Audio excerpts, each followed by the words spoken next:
Capítulo 3 Evolução.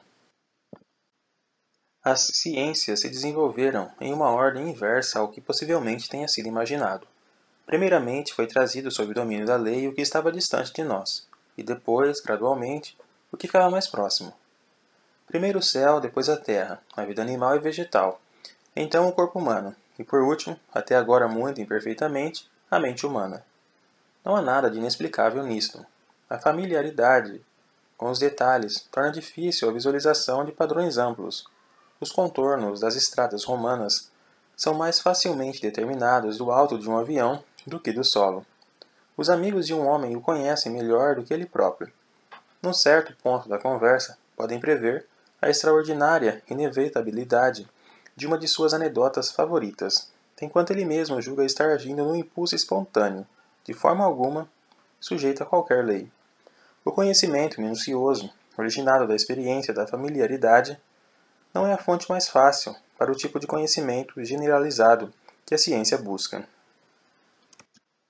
Não foi somente a descoberta de leis naturais simples que começou na astronomia, mas também a doutrina de desenvolvimento gradual do mundo como conhecemos. Mas esta última, diferentemente da primeira, teve sua mais notável aplicação junto ao crescimento da vida em nosso planeta. A doutrina da evolução, que será analisada agora, apesar de ter começado na astronomia, teve maior importância científica na geologia e biologia, onde também precisou contender com preconceitos teológicos mais obstinados do que aqueles contra a astronomia após a vitória do sistema copernicano. Para uma mentalidade moderna, é difícil entender o quanto é recente a crença no desenvolvimento e crescimento gradual, na verdade, quase que inteiramente subsequente a Newton. Na visão ortodoxa, o mundo havia sido criado em 6 dias e possuía daquele momento em diante todos os corpos celestes de hoje e todos os tipos de animais e plantas, assim como alguns outros que pereceram no dilúvio. Longe de o progresso ser uma lei do universo, como a maior parte dos teólogos agora sustenta, houve, assim, acreditavam todos os cristãos, uma terrível combinação de desastres na época do pecado original. Deus havia dito a Adão e Eva que não comessem o fruto de certa árvore. Contudo, eles o comeram. Em consequência, Deus determinou que eles e toda a sua posteridade teriam se tornado seres mortais, e após a morte, até do mais remoto descendente, deveriam sofrer castigo eterno no inferno, com algumas exceções, dentro de um plano que também trazia muita controvérsia. Do momento do pecado de Adão em diante, os animais passaram a viver da caça, ervas daninhas e espinhos cresceram. As diferenças climáticas surgiram e o próprio solo foi amaldiçoado de forma a não mais sustentar o homem, a não ser através de um trabalho árduo. Os homens se tornaram tão maus que todos foram afogados no dilúvio, exceto Noé, seus 3 filhos e suas esposas. Sabe-se que os homens não se tornaram melhores desde então, mas Deus prometeu não enviar outro dilúvio universal, e agora se contenta com erupções e terremotos ocasionais. Tudo isto, deve-se entender, era considerado um simples evento histórico, de fato relatado na Bíblia, ou dedutível do que fora relatado. A data da criação do mundo pode ser inferida a partir das genealogias do Gênese, ao relatar a idade de cada velho patriarca no nascimento de seu filho primogênito. Algumas margens de controvérsia eram permissíveis, devido a certas ambiguidades e as diferenças entre a Septuaginta e o texto hebreu. Mas, por fim, a cristandade protestante, em geral, aceitou a data de 4004 AC, fixada pelo arcebispo Ussher, o Dr. Lightfoot, vice-chanceler da Universidade de Cambridge, que acatou essa data para a criação. Acreditava que um cuidadoso estudo do Gênese possibilitaria uma precisão ainda maior. A criação do homem, de acordo com ele, aconteceu às 9 horas da manhã do dia 23 de outubro.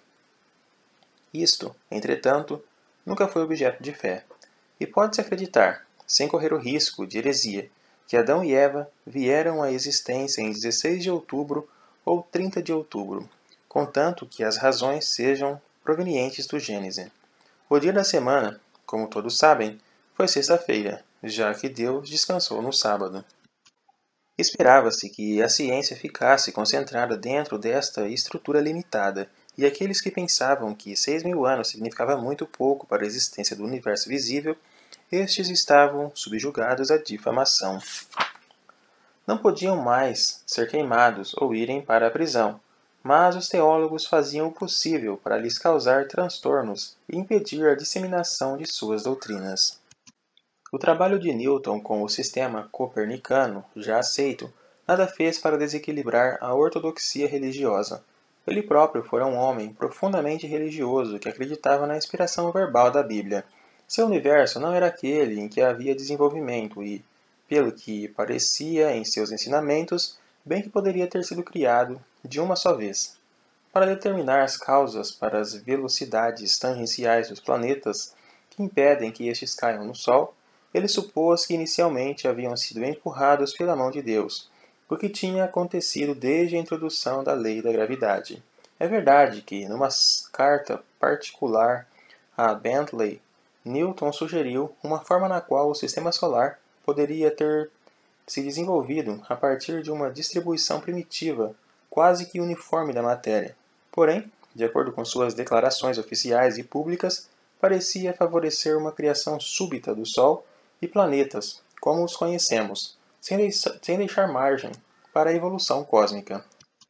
A partir de Newton, o século XVIII adquiriu sua marca singular de devoção, no qual Deus aparecia essencialmente como legislador, primeiro criando o mundo e depois as leis que determinavam todos os eventos vindouros, sem qualquer necessidade de sua intervenção especial.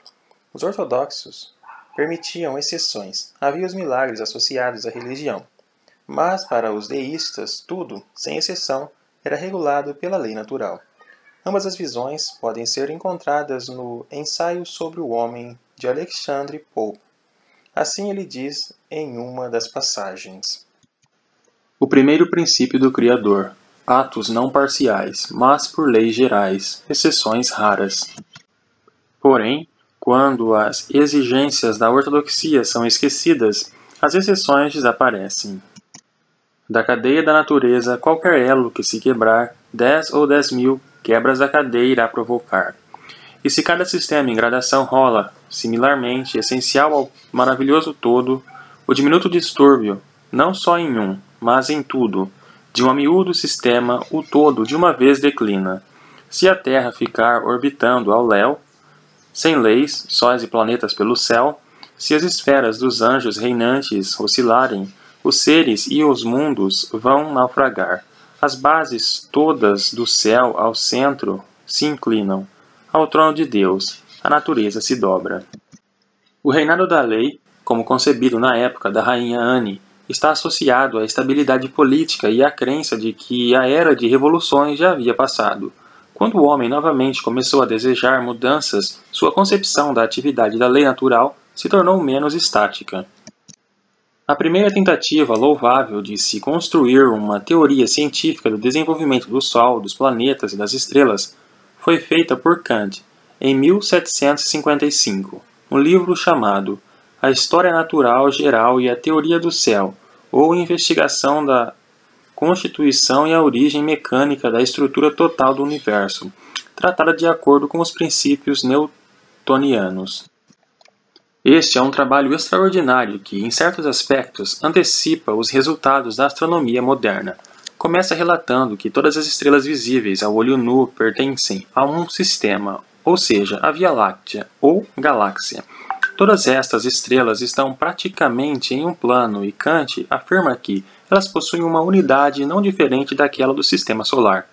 Com uma percepção imaginativa formidável, ele considerava as nebulosas como grupos de estrelas similares, porém muito remotos, uma visão atualmente aceita. Sua teoria, em parte matematicamente insustentável, mas ampla nas linhas de investigações subsequentes, afirma que as nebulosas, as galáxias, as estrelas, planetas e satélites, todos resultam de condensação de uma matéria originalmente difusa sobre regiões onde há maior densidade. Ele acreditava que o universo material é infinito, o qual, segundo ele, é a única visão digna da infinidade do Criador. Pensava também que há uma transição gradual do caos à organização, começando do centro da gravidade do universo e lentamente se esparramando em direção a regiões mais remotas, um processo envolvendo espaço infinito e exigindo tempo infinito. O que torna este trabalho brilhante é, por um lado, a concepção do universo material como um todo, no qual a galáxia e as nebulosas são unidades componentes e, por outro lado, a noção de desenvolvimento gradual de uma distribuição de matéria quase que indiferenciadamente primitiva por todo o espaço. Esta é a primeira tentativa importante de substituir a evolução à criação súbita, e é interessante observar que este novo panorama apareceu primeiramente numa teoria relacionada aos céus e não à vida na Terra. Por várias razões, entretanto, o trabalho de Kant atraiu pouca atenção. Na época de sua publicação, era ainda muito jovem, 31 anos de idade, e ainda não usufruía de grande reputação. Era filósofo, não matemático ou médico profissional, e em sua hipótese de que um sistema autossuficiente pudesse adquirir uma rotação que originalmente não possuísse, ficava aparente sua falta de habilidade em dinâmica. Além disso, partes de sua teoria eram simplesmente fantasiosas. Por exemplo, pensava que os habitantes dos planetas deveriam ser tão superiores quanto mais distantes estivessem do Sol. Uma visão que pode ser atribuída à sua modéstia com relação à raça humana, mas não sustentada por quaisquer considerações conhecidas da ciência. Por essas razões, o trabalho de Kant passou quase que despercebido até uma teoria similar, bem mais admissível profissionalmente, ter sido desenvolvida por Laplace.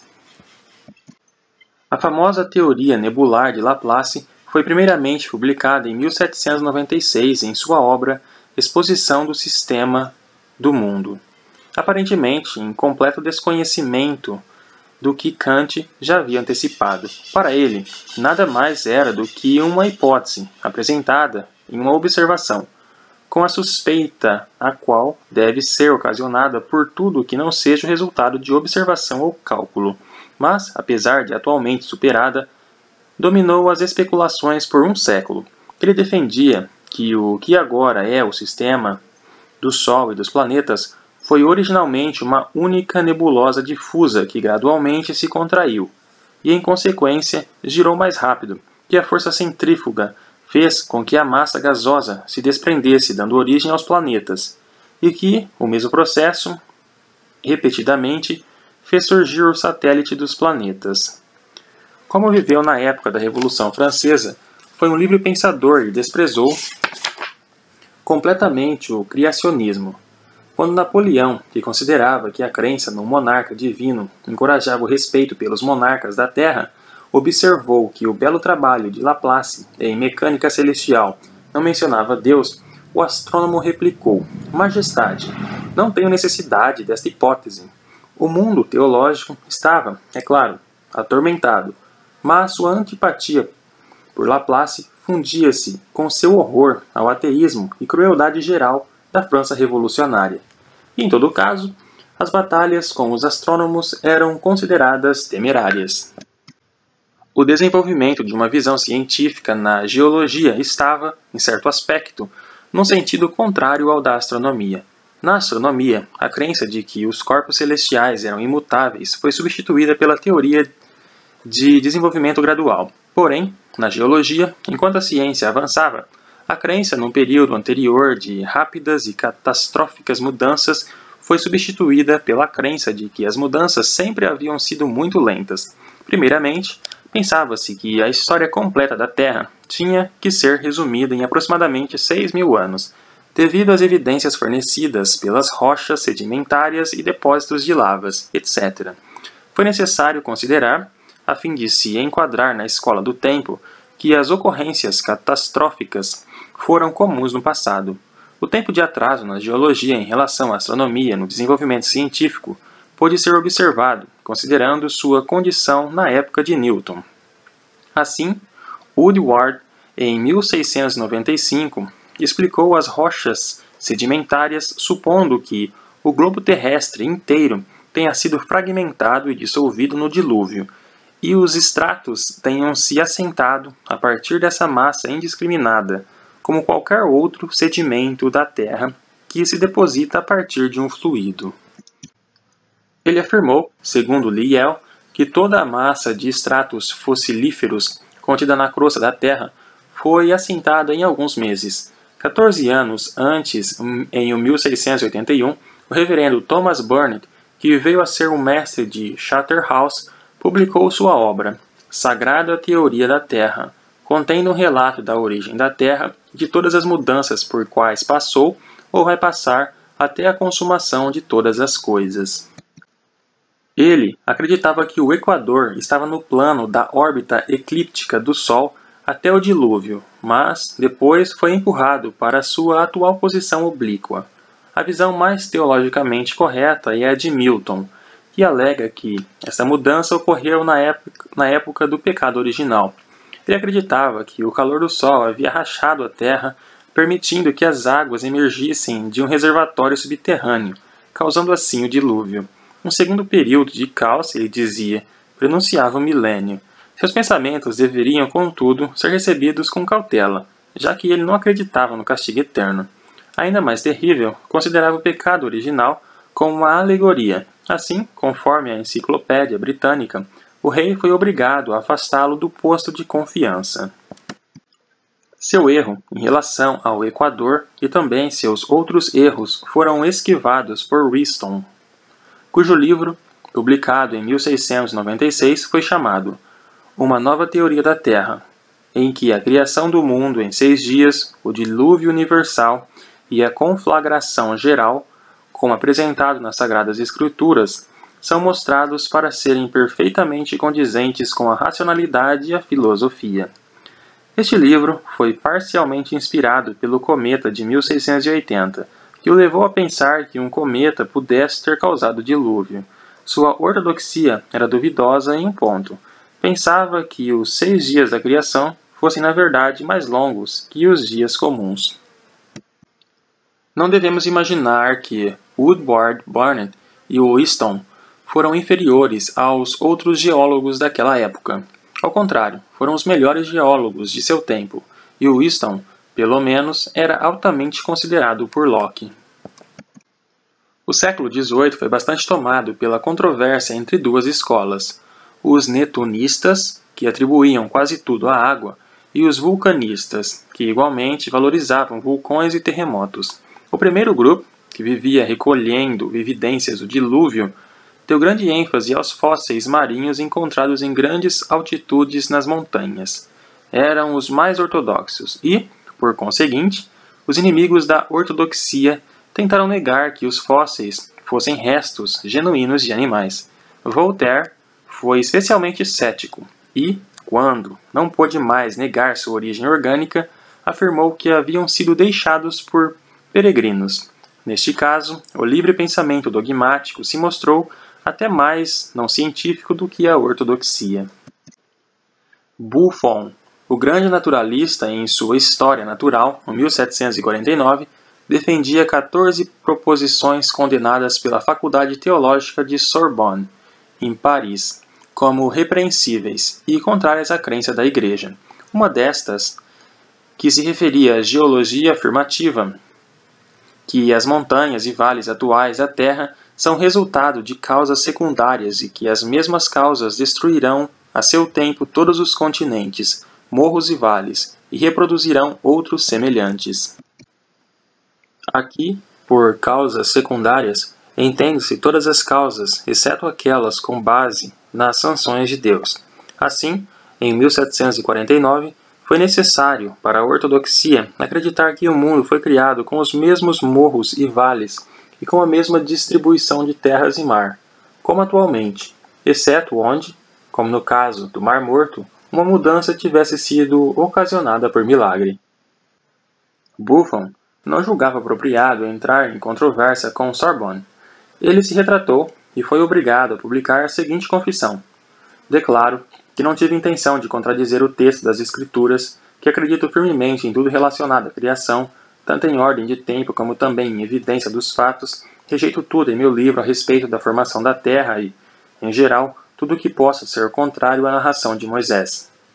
É evidente que, fora do domínio da astronomia, os teólogos não haviam aprendido muito com o conflito com Galileu.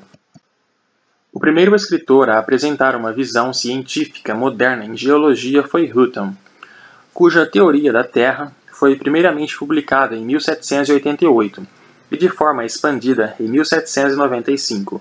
Ele supôs que as mudanças que ocorreram no passado na superfície da Terra foram decorrentes de causas que estão atualmente em curso e que não há razão para imaginá-las mais frequentes no passado do que no presente. Apesar de este ter sido um sólido axioma, Hutton o levou muito além em alguns aspectos, mas não tanto quanto deveria em outros.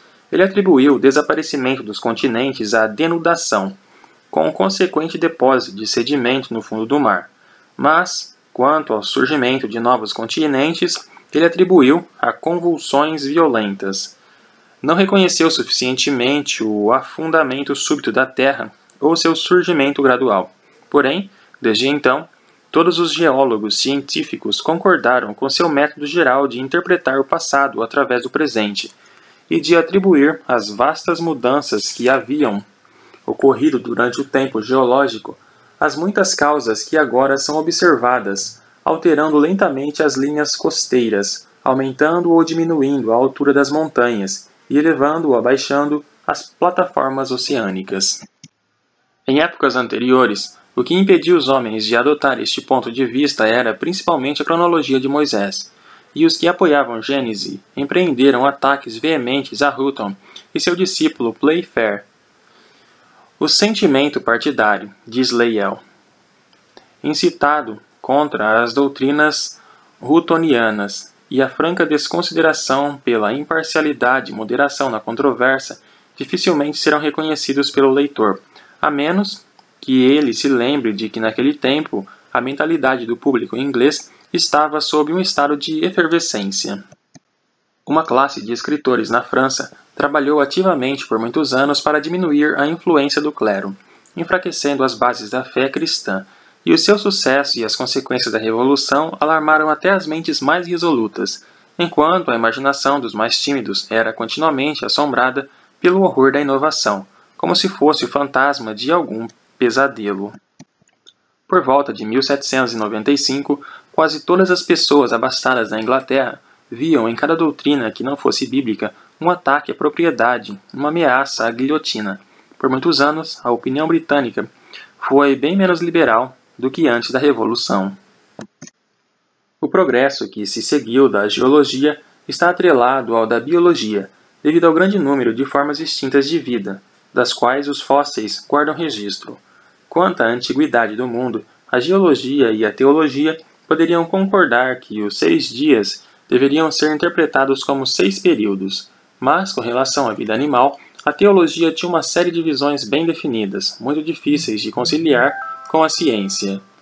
Nenhum animal era predador até o pecado original. Todos os animais, agora existentes, pertencem a espécies representadas na arca. As espécies atualmente extintas foram, com algumas exceções, afogadas no dilúvio. As espécies são imutáveis e cada uma delas resultou de um ato separado da criação. Questionar quaisquer destas afirmações era atrair a hostilidade dos teólogos. As dificuldades haviam começado com a descoberta do Novo Mundo. A América estava muito distante do Monte Ararat, porém possuía animais que não se encontravam em lugares intermediários. Como estes animais teriam viajado para tão longe e sem deixar pelo caminho nenhum exemplar de sua espécie? Alguns imaginavam que marinheiros os haviam trazido, mas esta hipótese apresentava suas dificuldades e confundiam o jesuíta devoto José Acosta, que havia se dedicado à conversão dos índios, mas tinha dificuldades em preservar sua própria fé. Ele discute a questão com um perfeito senso crítico em sua obra, A História Natural e Moral das Índias, 1590, onde ele diz: quem pode imaginar que em tão longa viagem os homens se sacrificariam para carregar raposas ao Peru, especialmente as do tipo denominadas ácias, que são as mais asquerosas que já vi? Quem igualmente poderia dizer que tigres e leões foram levados? Realmente é algo para se rir quando se pensa a respeito. Sem a preocupação em carregar lobos e raposas e em sustentá-los no mar, já era mais do que o suficiente lutar contra as tempestades numa viagem tão longa e desconhecida, ainda escapando vivos. Tais questões levaram os teólogos a acreditar que as raposas mais repulsivas e outras feras difíceis de carregar tinham sido espontaneamente geradas da lama pela ação do sol, mas infelizmente não há nenhuma insinuação disto nos relatos sobre a arca. Mas para isso parecia não haver solução. Como poderia a preguiça, por exemplo, tão lenta em seus movimentos como seu nome já diz, ter alcançado a América do Sul, sendo originária do Monte Ararat? Outro problema surgiu do mero número de espécies que ficaram conhecidas com o desenvolvimento da zoologia. Os números, na atualidade, totalizam milhões, e se 2 de cada espécie estivessem na arca, haveria ali então uma superlotação. Além disso, Adão havia dado os nomes a eles, o que lhe demandaria um grande esforço no início de sua vida. A descoberta da Austrália incitou novas dificuldades. Por que os cangurus haviam atravessado o Estreito de Torres e nenhum único casal ficou para trás? Na época, o progresso da biologia tinha tornado difícil supor que o sol e a lama tinham produzido um casal de cangurus. Todavia, alguma teoria semelhante se fazia mais necessária do que nunca. Esses tipos de dificuldades atormentaram as mentes dos homens religiosos em todo o século XIX.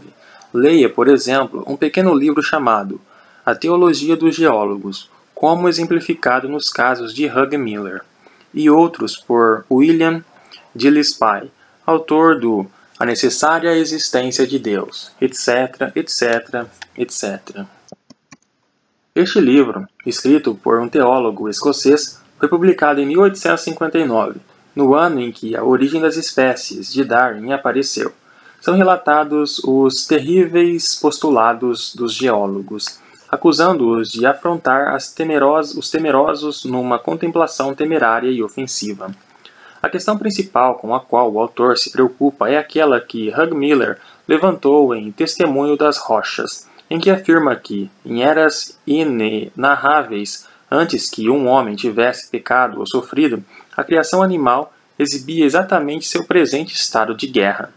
Hugh Miller descreve vividamente, e com certo horror, os instrumentos de morte e até de tortura empregados uns contra os outros pelas espécies de animais que foram extintas antes da existência do homem. Profundamente religioso, achava difícil entender por que o Criador deveria infligir tanta dor sobre criaturas incapazes de pecar. Diante da evidência, o Sr. Gillespie ousadamente reafirma a visão ortodoxa de que os animais mais inferiores sofrem e morrem por causa do pecado do homem, e cita o texto: "Pelo homem houve a morte", para provar que nenhum animal morria até Adão comer a maçã. Após citar as descrições de Hugh Miller das batalhas entre os animais extintos, ele defende que um criador benevolente não poderia ter criado tais monstros. Até agora, podemos concordar com ele, mas seus argumentos adicionais são curiosos. Parece que ele nega a evidência da geologia, mas por fim falta-lhe coragem. Talvez houvesse tais monstros. Enfim, apesar de tudo, ele diz: mas não foram criados diretamente por Deus. Foram, originalmente, criaturas inocentes levadas pelo diabo a se desviarem, ou talvez, como os porcos de Gadarene, foram realmente corpos de animais habitados por espíritos de demônios. Isso explicaria na Bíblia a história dos porcos de Gadarene, que tem sido um entrave para muitos. Uma curiosa tentativa de preservar a ortodoxia no campo da biologia foi feita por Gauss, um naturalista pai de Edmund Gauss. Ele admitia totalmente todas as evidências apresentadas pelos geólogos a favor da antiguidade do mundo, mas afirmava que, quando a criação surgiu, tudo foi construído como se tivesse havido uma história no passado. Não há possibilidade lógica de provar que essa teoria seja falsa. Foi decidido pelos teólogos que Adão e Eva tinham umbigos, como se tivessem nascido de maneira natural. Da mesma forma, tudo mais que foi criado poderia ter sido criado como se tivesse se desenvolvido. As rochas poderiam ter sido preenchidas com fósseis e feitas exatamente como se tornariam se tivessem sido formadas por ação vulcânica ou por deposição sedimentária. Mas se tais possibilidades são admitidas, Não há razão para colocar a criação do mundo num ponto e não em outro qualquer. Poderíamos ter vindo à existência há apenas 5 minutos, já com memórias prontas, com buracos em nossas meias e com necessidade de cortar os cabelos. Mas, apesar de ser uma possibilidade lógica, ninguém pode acreditar nisso. Gauss descobriu, com grande frustração, que ninguém poderia acreditar em sua admirável reconciliação lógica da teologia com os dados da ciência. Os teólogos, ignorando-o, abandonaram grande parte de seus territórios anteriores e entrincheiraram-se no que restou. A doutrina da evolução gradual das plantas e animais através da descendência e variação, que atingiu a biologia amplamente através da geologia, pode ser dividida em 3 partes. Primeiro fato, tão certo como um fato sobre eras remotas pode ser, de que as formas mais simples de vida são as mais antigas, e de que aquelas com uma estrutura mais complexa surgiram mais tardiamente no registro temporal. Segundo, há a teoria de que as formas mais tardias e mais altamente organizadas não surgiram espontaneamente, mas se desenvolveram de formas anteriores através de uma série de modificações. Isto é o que a biologia entende especialmente por evolução. Terceiro, há o estudo, ainda longe de estar completo, do mecanismo da evolução, isto é, das causas de variações e da sobrevivência de certos tipos em detrimento de outros. A doutrina geral da evolução é agora universalmente aceita entre os biólogos, apesar de ainda haver dúvidas quanto ao seu mecanismo. A principal importância histórica de Darwin consiste em ter revelado um mecanismo, a seleção natural, que tornou a evolução mais provável, mas sua hipótese, embora ainda aceita como válida, é menos completamente satisfatória ao homem moderno da ciência do que foi para seus sucessores imediatos. O primeiro biólogo a dar importância à doutrina da evolução foi Lamarck, o 1744-1829. Suas doutrinas, entretanto, não ganharam a aceitação, não apenas devido ao preconceito em favor da imutabilidade das espécies, mas também porque o mecanismo de mudança de que ele apresentava não era aquele que poderia ser aceito pelos cientistas. Ele acreditava que a produção de um novo órgão no corpo de um animal resulta de uma necessidade nova, e também que o que é adquirido por um indivíduo no decorrer de sua vida é transmitido ao seu descendente. Sem a segunda hipótese, a primeira teria sido inútil como parte da explicação da evolução. Darwin, que rejeitou a primeira hipótese como um elemento importante no desenvolvimento das novas espécies, aceitou a segunda, apesar de ter menos importância em seu sistema do que no de Lamarck. A segunda hipótese, da herança de características adquiridas, foi vigorosamente negada por Weismann, e, embora a controvérsia ainda continue, atualmente é esmagadora a evidência de que, com possíveis raras exceções, as únicas características adquiridas herdadas são aquelas que afetam as células germinativas, que são poucas. O mecanismo de evolução lamarckiano não pode, desta forma, ser aceito. Lyell, em seu livro Princípios de Geologia, primeiramente publicado em 1830, provocou um grande protesto entre os ortodoxos por apresentar enfaticamente a evidência em favor da antiguidade da Terra e da vida.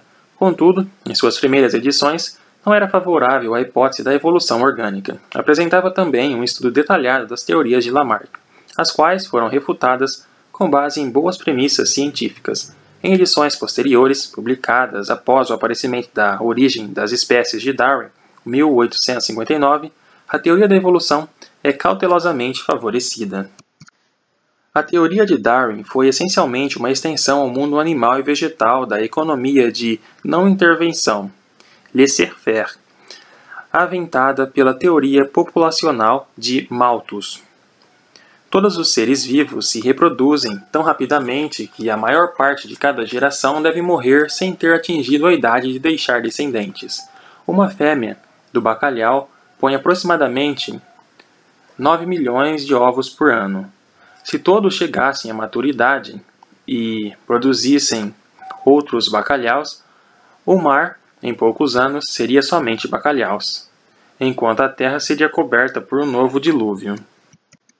Mesmo nas populações humanas, apesar de a taxa de crescimento natural ser mais lenta do que em quaisquer outros animais, exceto elefantes, sabe-se que dobra em 25 anos. Se esta taxa persistisse por todo o mundo nos próximos 2 séculos, a população resultante contabilizaria 500 bilhões de habitantes. Mas constatamos, na verdade, que as populações de animais e plantas são, em regra, quase estacionárias, e o mesmo tem acontecido com as populações humanas, na maior parte dos períodos. Portanto, há em cada espécie, como em espécies diferentes, uma competição constante na qual a pena para a derrota é a morte.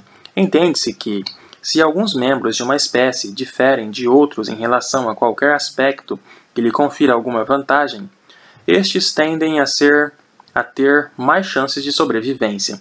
Se a diferença for adquirida, esta não será transmitida à sua descendência, mas se for congênita, é provável que reapareça em pelo menos uma proporção razoável de sua posteridade. Lamarck pensava que o pescoço da girafa tivesse se alongado como resultado do estiramento para alcançar os galhos mais altos das árvores, e que os resultados deste alongamento eram hereditários. A visão de Darwin, pelo menos a modificada por Weismann, é de que as girafas que naturalmente tiveram a tendência a possuir pescoços longos tiveram menor probabilidade de morrer de fome do que as outras, e assim sendo, deixaram mais descendentes que, por sua vez, tiveram maior probabilidade de terem pescoços longos. Algumas delas, provavelmente, até com pescoços mais longos que seus pais. Desta forma, a girafa desenvolveria gradualmente sua peculiaridade, até que não houvesse nada mais a ser ganho no seu desenvolvimento adicional. A teoria de Darwin dependia da ocorrência de variações ao acaso, cujas causas ele confessou serem desconhecidas. É um fato observado de que os descendentes de certo casal não são todos semelhantes. Os animais domésticos têm sido modificados pela seleção artificial. Através da ação do homem, as vacas têm produzido mais leite, os cavalos de corrida têm corrido mais rapidamente e as ovelhas produzido mais lã. Estes fatos forneceram as mais diretas evidências disponíveis a Darwin do que a seleção era capaz de realizar.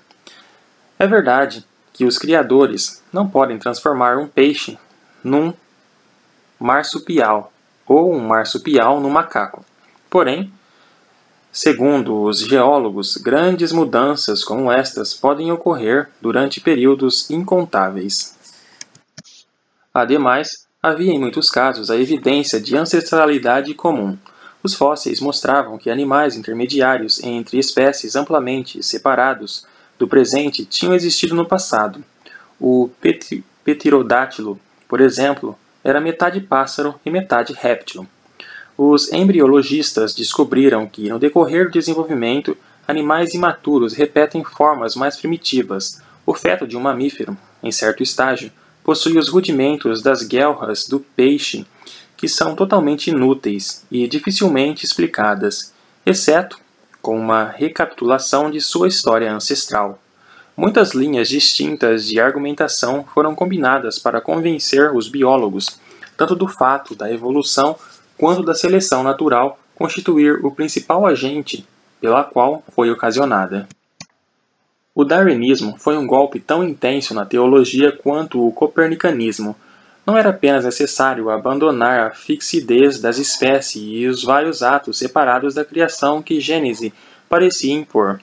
Não era apenas necessário aceitar um lapso de tempo desde a origem da vida, o que foi chocante para os ortodoxos.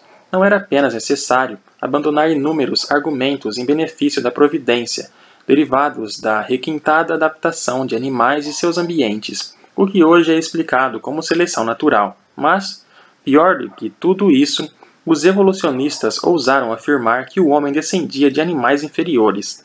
Os teólogos e as pessoas incultas, na verdade, voltaram a atenção só para este aspecto da teoria. Darwin diz que os homens são descendentes de macacos. O mundo exclamava em horror. Costumavam dizer que ele acreditava nisso, pois ele próprio se parecia com um macaco, o que não era verdade. Quando eu era garoto, tive um professor que me disse solenemente: "Se você é darwinista, tenho pena de você. pois é impossível ser darwinista e cristão ao mesmo tempo. Até hoje, no Tennessee, é proibido ensinar a doutrina da evolução, que consideram contrária à palavra de Deus. Como sempre, os teólogos foram mais rápidos em perceber as consequências da nova doutrina do que seus defensores, a maior parte dos quais, apesar de convencida pelas evidências, era de homens religiosos que desejavam preservar suas antigas crenças tanto quanto fosse possível. O progresso, especialmente durante o século XIX, foi bastante facilitado por falta de lógica em seus defensores, o que permitia que se acostumassem a uma mudança antes da aceitação de outra. Quando todas as consequências lógicas de uma inovação são apresentadas simultaneamente, o choque nos hábitos é tão grande que os homens tendem a rejeitar o todo, enquanto que, se tivessem podido dar um passo a cada 10 ou 20 anos, poderiam ter sido persuadidos ao longo do caminho do progresso sem muita resistência. Os grandes homens do século XIX não foram revolucionários, nem intelectual nem politicamente, embora desejassem promover uma reforma quando fosse demasiadamente evidente. Esta cuidadosa moderação dos inovadores ajudou a tornar este século memorável pela extrema rapidez do seu progresso. Os teólogos, entretanto, enxergavam mais claramente do que o público em geral, chamavam a atenção para o fato de que os homens possuem uma alma imortal, enquanto os macacos não, que Cristo morreu para salvar os homens e não os macacos, que os homens possuem um senso divinamente implantado de certo e errado, enquanto que os macacos são guiados somente pelo instinto. Se os homens se desenvolveram dos macacos através de etapas imperceptíveis, em que momento eles subitamente adquiriram estas características teologicamente importantes? Na Associação Britânica, em 1860, um ano após o surgimento da origem das espécies, o bispo Wilberforce protestou contra o darwinismo exclamando: "O princípio da seleção natural é absolutamente incompatível com a palavra de Deus." Porém, toda sua eloquência foi em vão. E Huxley, que defendeu Darwin, parece que o derrotou nas argumentações. Os homens não tinham mais medo de desagradar a Igreja, e a evolução das espécies animais e vegetais foi logo uma doutrina aceita entre os biólogos, embora o deão de Chichester, em um sermão universitário, informasse Oxford que aqueles que se recusam a aceitar a história da criação de nossos ancestrais segundo sua clara intenção literal e são a favor de sua substituição pelo sonho moderno da evolução, levam o plano inteiro da salvação do homem ao colapso. E embora Carlyle, que conservava a intolerância dos ortodoxos sem crença, se referisse a Darwin como um apóstolo do culto incrédulo. A postura dos cristãos leigos e não científicos foi bem ilustrada por Gladstone. Era uma época liberal, apesar do líder liberal de se esforçar para estabelecer o contrário. Quando em 1864, uma tentativa em punir 2 clérigos por não acreditarem no juízo final falhou, pois a comissão judicial do Conselho Privado os absolveu. Gladstone ficou horrorizado e disse que se o princípio do julgamento continuasse, estabeleceria uma completa indiferença entre a fé cristã e a sua negação. Quando a teoria de Darwin foi primeiramente publicada, ele disse, expressando o sentimento de solidariedade de alguém também acostumado a governar: "Com base no que é denominado evolução, Deus está desobrigado do trabalho da criação, em nome de leis imutáveis. Ele está deposto do governo do mundo." Ele não tinha, contudo, nenhum sentimento pessoal contra Darwin. Gradualmente, modificou sua oposição e uma vez, em 1877, fez-lhe uma visita, durante a qual falou sem cessar sobre as atrocidades búlgaras. Quando se foi, Darwin, com simplicidade, afirmou: "Que grande honra receber a visita de um homem tão ilustre." Se Gladstone levou alguma impressão de Darwin, a história não relata. Atualmente, a religião se ajustou à doutrina da evolução e tem até tirado proveito de novos argumentos sobre ela. Dizem-nos que há um crescente propósito através dos tempos, e que a evolução é o desdobramento de uma ideia que sempre esteve na mente de Deus. Parece que durante estes períodos que tanto perturbaram Hugh Miller, quando os animais se torturavam com chifres ferozes e com ferrões agonizantes, a onipotência esperava silenciosamente pelo derradeiro surgimento do homem, com seus poderes ainda mais requintados de tortura e suas crueldades muito mais difundidas. A razão de o Criador ter preferido alcançar seu objetivo através de um processo, ao invés de ir diretamente a ele, estes teólogos modernos não nos dizem. Tampouco dizem algo para aplacar nossas dúvidas em relação à glória da consumação. É difícil não sentir, assim como um garoto que acabou de aprender o alfabeto, que não adiantou progredir tanto para conseguir tão pouco. Isto, entretanto, é uma questão pessoal. A outra e mais séria objeção para qualquer teologia baseada na evolução. Nos anos 60 e 70, quando a popularidade da doutrina era recente, o progresso foi entendido como uma lei do mundo. Não estávamos progredindo a cada ano e desfrutando do superávit do orçamento, apesar de nossa reduzida taxação de impostos? Nossas máquinas não eram a maravilha do mundo e nosso governo parlamentar um modelo para que os estrangeiros esclarecidos o imitassem? E podia alguém duvidar que o progresso fosse continuar indefinitivamente? A ciência e a engenharia mecânica que haviam produzido o progresso certamente poderiam continuar produzindo-o, até mais abundantemente. Neste mundo, a evolução parecia ser somente uma generalização da vida cotidiana. Mas, mesmo assim, para aqueles mais reflexivos, outro aspecto surgia. As mesmas leis que produzem desenvolvimento também produzem decadência. Um dia, o sol esfriará e a vida na Terra cessará. Toda a era de animais e plantas é somente um interlúdio entre as épocas que foram quentes demais e épocas em que será frio demais. Não há lei para o progresso cósmico, mas somente oscilações ascendentes e descendentes, com uma leve tendência ao declínio no equilíbrio, decorrente da difusão da energia. Isso, pelo menos, é o que a ciência, no momento, considera como mais provável, e que, em nossa geração desiludida, é fácil de acreditar. Da evolução, até onde nosso conhecimento pode alcançar, nenhuma filosofia essencialmente otimista pode ser conjecturada de forma incontestável.